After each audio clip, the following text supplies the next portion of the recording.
बहुत समय पहले की बात है। एक हरे भरे जंगल में तमाम जानवर खुशी खुशी रहते थे। उनमें सबसे चालाक मानी जाती थी लोमड़ी।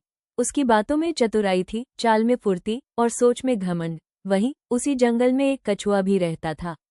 वह शांत स्वभाव का था, धीरे चलता था और हर बात को सोच समझकर करता था। उसके पास न तो तेज पैर थे, न ही तेज आवाज, बस एक मजबूत कवच और ढेर सारा धैर्य।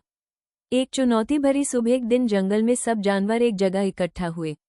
लोमड़ी मंच पर चढ़ी और बोली, दोस्तों, मैं इस जंगल की सबसे तेज प्राणी हूँ। कोई है जो मुझसे स्पर्धा करना चाहता है? जानवर चुप हो गए। कौन भिड़े? लोमड़ी से तभी पीछे से एक धीमी आवाज आई, अगर तुम चाहो तो मैं दौड़ सकता हूँ। सबने पलटकर देखा, वो कछुआ था। लोमड़ी ठहाका मारकर हंसी, तुम और मुझसे दौड़ लगाओगे? तुम्हें देख देख कर घड़ी भी ऊब जाए। बाकी जानवर भी हंसने लगे, लेकिन कछुआ शांत रहा। उसने कहा, तेज चलना जरूरी नहीं, लगातार चलना ज्यादा मायने रखता है। लोमड़ी ने चुनौती स्वीकार कर ली।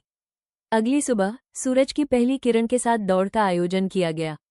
दौड़ की शुरुआत जंगल के सारे जानवर इकट्ठा हुए। रेखा खींची गई और बंदर ने सीटी बजाई। दौड़ शुरू हुई। लोमड़ी बिजली की तरह दौड़ी और पल भर में कछुए से बहुत आगे निकल गई। कछुआ अपने ही रफ्तार में धीरे धीरे चलता रहा। वो रुका नहीं, थका नहीं, बस आगे बढ़ता रहा। घमंड का आराम कुछ दूरी पर जाकर लोमड़ी ने पीछे देखा। कछुआ कहीं दिख नहीं रहा था। हाँ, अब आराम कर लेती हूँ, थोड़ा सो भी लूं तो भी जीत मेरी ही होगी, ये सोचकर वो एक पेड़ के नीचे आराम से सो गई। इधर कछुआ चुपचाप चलता रहा। एक कदम, फिर दूसरा, फिर तीसरा। घंटों बीत गए।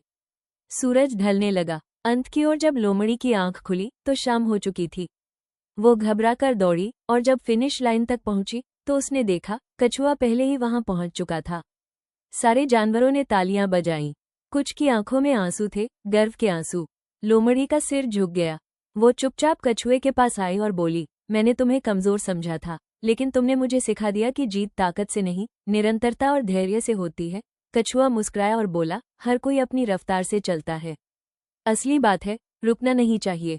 सीख घमंड से नहीं, धैर्य और निरंतर प्रयास से सफलता मिलती है। तेज चलने से ज्यादा जरूरी है सही दिशा में लगातार चलते रहना।